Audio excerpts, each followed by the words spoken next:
Hey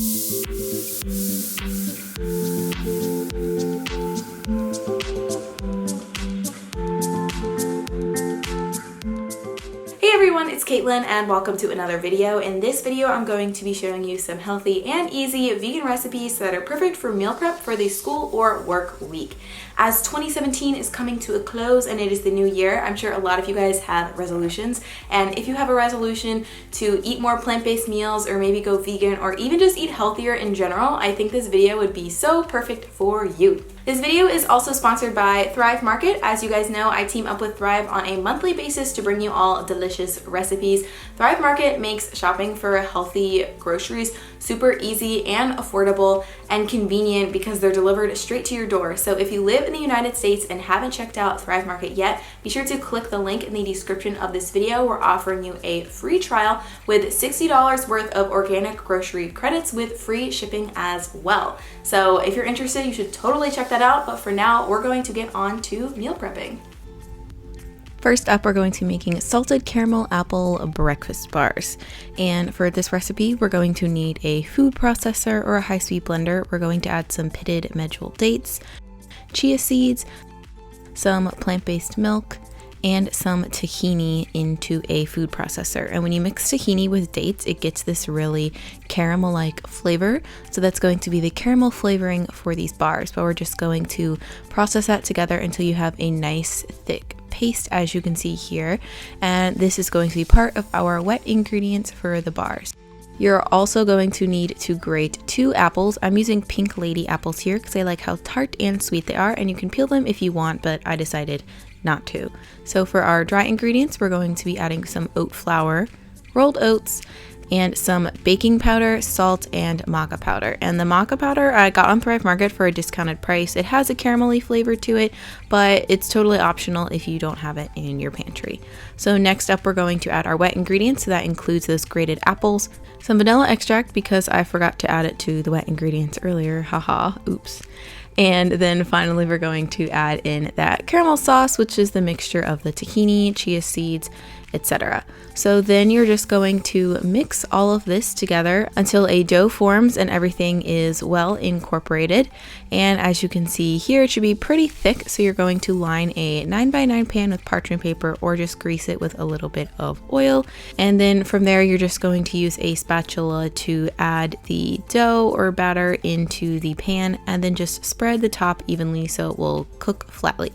Then we're just going to bake that for a few minutes, and once it comes out, we're going to let it cool for a few minutes in the tray, and then we're going to slice it into pieces. I decided to slice mine into about 10 different pieces, so that would be about 2 bars per day if you're making this for the school or work week. They are full of salted caramel flavor, and I love the sweetness that the apple brings to it as well. Next up, we're going to be making a red curry soup with some crispy baked tofu. So we're actually going to get started first with the tofu, and I am using a block of extra firm tofu here that I pressed for about an hour or so. You just want to make sure most of the liquid is out. You're going to cut that up into bite-sized cubes, and then we're going to coat it in some tamari and some nutritional yeast. Just going to stir that together until all of the tofu cubes become well coated in the tamari and nooch mixture. If you don't have tamari, you could also use soy sauce. It'll be pretty similar. And then we're just going to spread this out onto a lined baking tray. I'm using a silicone mat here. You can use parchment paper or grease the pan as well. Then you're just going to bake this at 350 degrees Fahrenheit. So the tofu becomes super crispy on the outside, but it's still soft on the inside, which is my favorite way to eat tofu. So I would recommend storing this in a separate container so it doesn't get soggy, and you can just add it to the soup whenever you're ready.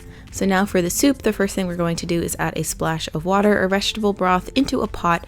Then we're going to add some onion, and we're just going to saute that on a medium-low heat for a few minutes until it becomes translucent.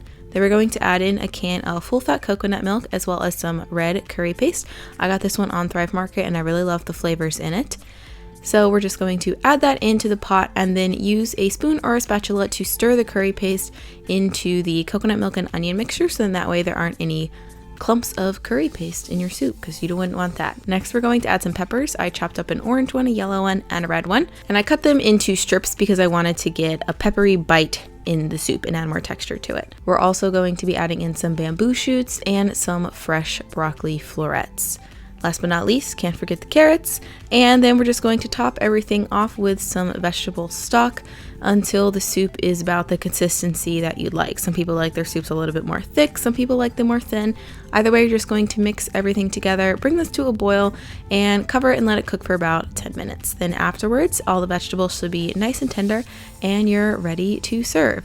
So in terms of meal prepping, I would recommend bringing this in a jar or a thermos so you can heat it up, or so it will already stay warm, and just keep the tofu separately and add it right before. If you have the luxury of eating this at home, you can just top it with the tofu when you're ready to serve, like I'm doing here, and you're ready to go. I love this soup. It's perfect for the chilly weather, and it's nice and cozy and packed with veggies. Finally, we're going to be making some sweet potato, peanut, and red lentil stew. And I like to serve this recipe with rice. So I'm cooking some short grain brown rice here that I got on Thrive Market. I love this rice. It has an amazing texture, but I'm just following the package instructions for how to cook rice on the stovetop. Hopefully you guys know how to do that. Just bring it to a boil, cover it, and then let it simmer for about 45 minutes. Now back to the curry. So I'm actually going to show you guys how to make this recipe in an Instant Pot. So in the saute mode, we're going to add some garlic, ginger, and onion into it, and then we're going to cook this down until it becomes translucent. These first few steps are the same as stovetop directions, and I already have this recipe on my blog, so if you don't have an Instant Pot, you can still follow those instructions. Next up, we're going to be adding our spices. We have some curry powder, cumin, cayenne pepper, and salt. So we're going to add those in with the onions and just saute them for a few more minutes until the onions are well coated in the spices and the mixture becomes really fragrant. Next, we're going to be adding some crushed tomatoes. My original recipe calls for diced tomatoes, but I wanted to switch things up and try out the Thrive Market crushed tomatoes, and I was really happy with the results. The texture will just be a little bit more smooth. Then we're also going to add some tomato paste and some peanut butter. And this may sound weird, guys, but this combination is actually so delicious, I promise. Then we're just going to stir all of that together so the peanut butter becomes well distributed throughout the tomato mixture. And then finally, we're going to add in some dry red lentils, some sweet potato chunks, and some vegetable broth to top everything off and to give enough liquid so the lentils will cook. Now we're going to stir everything together again just to make sure the tomato and peanut mixture is more dissolved into the vegetable broth mixture. And you're going to cover your Instant Pot, make sure you have it set to sealing and not venting. And then you're going to cook this on manual high pressure for around 18 to 20 minutes. Afterwards, it will look a little bit something like this, and you can leave it this way. I decided to add in an extra handful of spinach just to get in some extra greens because, you know, it's wintertime. We gotta be #healthy and we're prepping for the new year. But I just stirred in the spinach until it wilted into the mixture, and you're pretty much ready to go. Like I said, I like to serve this with rice, but I do like to keep them separate in the fridge. So you can keep them in 2 separate Tupperwares if you'd like. However, if you'd rather mix them together for ease of access, you can totally do that too.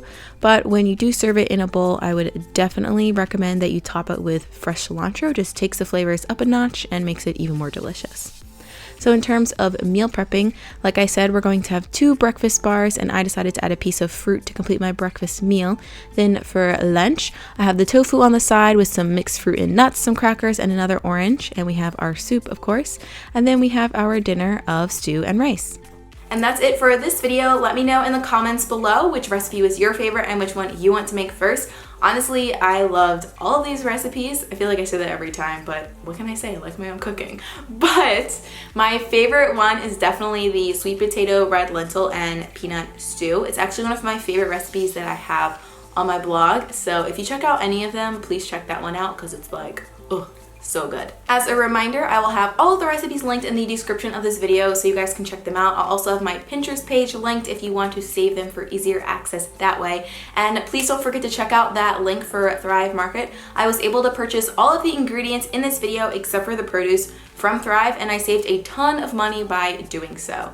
If this is your first time seeing my video / my channel and you like what you see here, feel free to hit that little subscribe button right down there. I post 2 new videos every single week, and I'm always bringing you guys delicious vegan food, and who doesn't love delicious vegan food? So, you know, you should subscribe.